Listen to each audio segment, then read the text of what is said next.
Hey class, this is 3.1 review.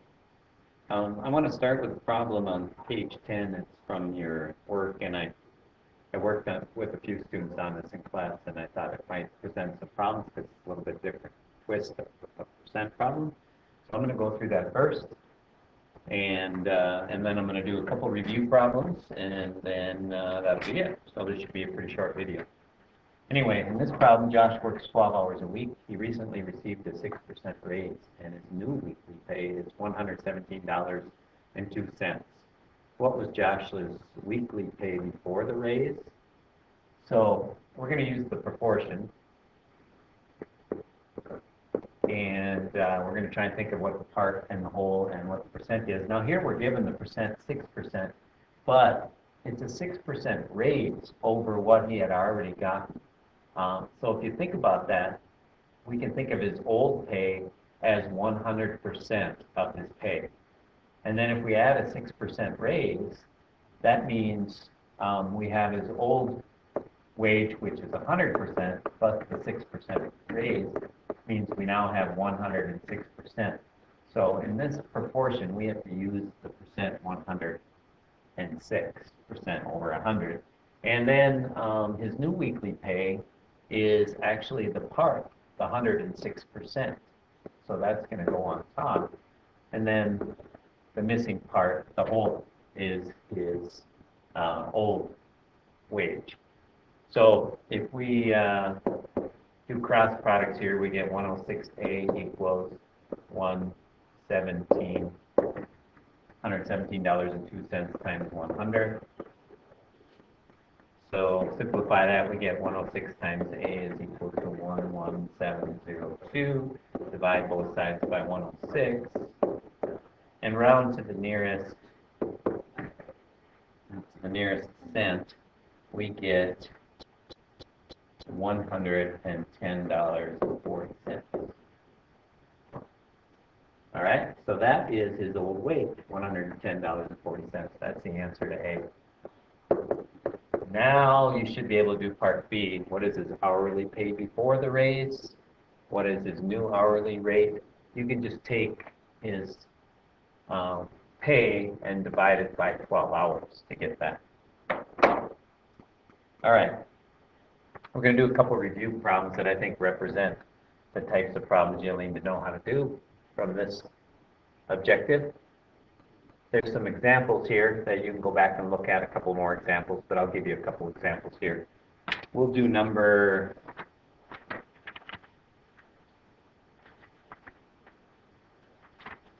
2, 4, and 6.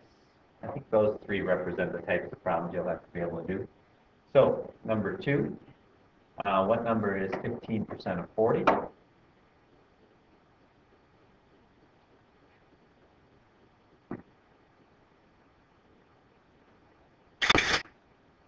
I'm going to copy that to a new page. What number is 15% of 40? So, we're going to use our proportions. The part divided by the whole is equal to the percent divided by 100. So we can instantly see we have the percent, so we know what n is, so we have 15 over 100. And then we just have to think about what is 40. Is it the part or is it the whole? And since it's out of 40, tells us that it's the whole amount. So it's some number out of 40 is the same as 15 over 100. So b over 40, then we're going to use cross products. We get 100 times b is equal to 40 times 15. So 100 times b is equal to 600. Divide both sides by 100. And we get b equals 6. So going back and just thinking about that, 6 out of 40 is 15%, and that seems to make sense. 15% is a relatively small amount. All right, the next problem we'll do is problem number 4.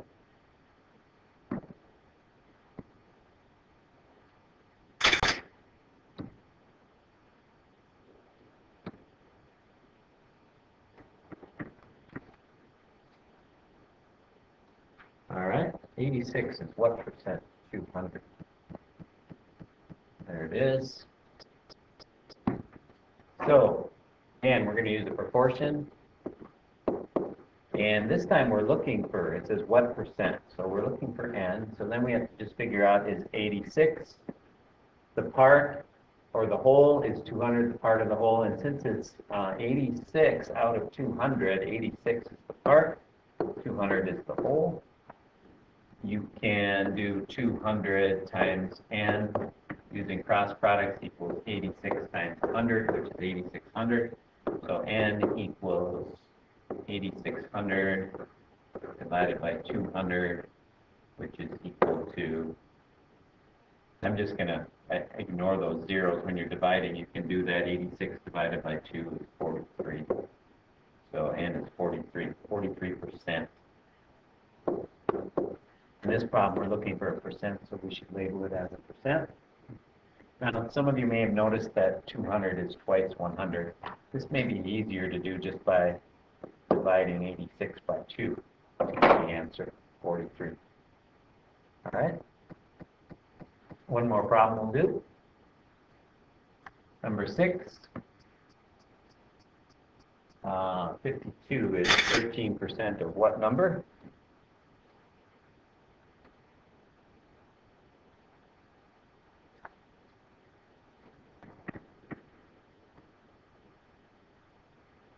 Okay, so 52 is 13% of what number? Again, let's use the proportion. And we're given 13%, so we know that goes over 100. And then 52, is that a part or a whole? Well, it says of what number? So 52 out of what number? So 52 is the part, and the missing part is the whole. So 13 times A is equal to 52 times 100, which is 5200 divided by 13, and we get A is equal to, 13 goes into 52 4 times, so 400. So 52 out of 400 is the same as 13%. That seems to make sense. All right. We're going to do a couple of application problems here. Practice those. So we're going to do number 1. It says, commuting on his trip across town, Mark was stopped by a red light at 9 out of 15 intersections. By the way, this is the last page in your handout, page 14. What percent? So we're looking for the percent. So immediately I know that's my missing part of my proportion. And then it says 9 out of 15. So out of is the whole, 9 is the part. Solving that, I get 15n equals 9 times 100, which is 900. Divide both sides by 15. And we get n equals, 15 goes into 96 times. So that should be 60. So 60%. My answer. All right. Let's do this. Number 2 here. In Las Vegas, Nevada, the skies are clear on 92% of the days. So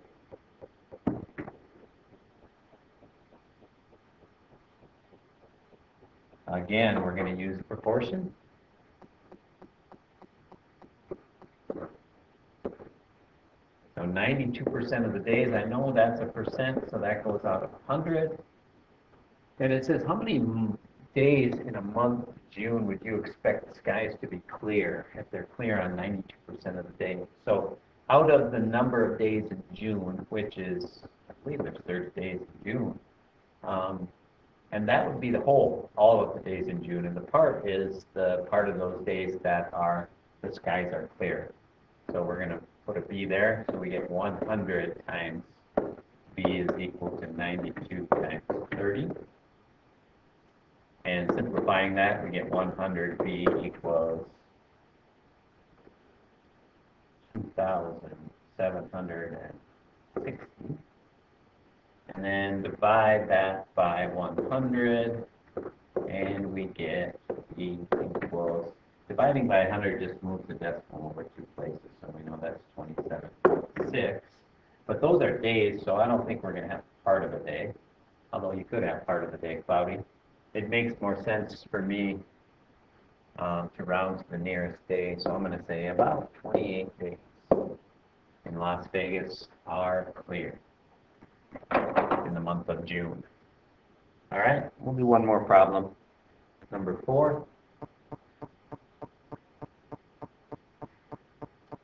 So, flowers. Mike's rose bush has 24 blooms in the first week of May. This was 80% as many blooms as Tammy's rose bush had during the same period. How many blooms did Tammy's rose bush have? So, we have a percent here, 80%. So we're going to put that out of 100. And then we have to figure out whether 24 is a part of the whole. Well, it says Mike's had 80% as many as Tammy's. So compared to Tammy's, Mike's is a smaller amount, so it's the part, 24 out of the number that Tammy had, which is the whole. So using cross product, 80 times A is equal to 24 times 100. Divide by 80, and we get A is equal to, that 0 doesn't matter. 24 divided by 8 is 3, and 0 down there. So 30 is the number that Tammy had. All right, this is the end of the video. We'll practice some of those problems tomorrow in class.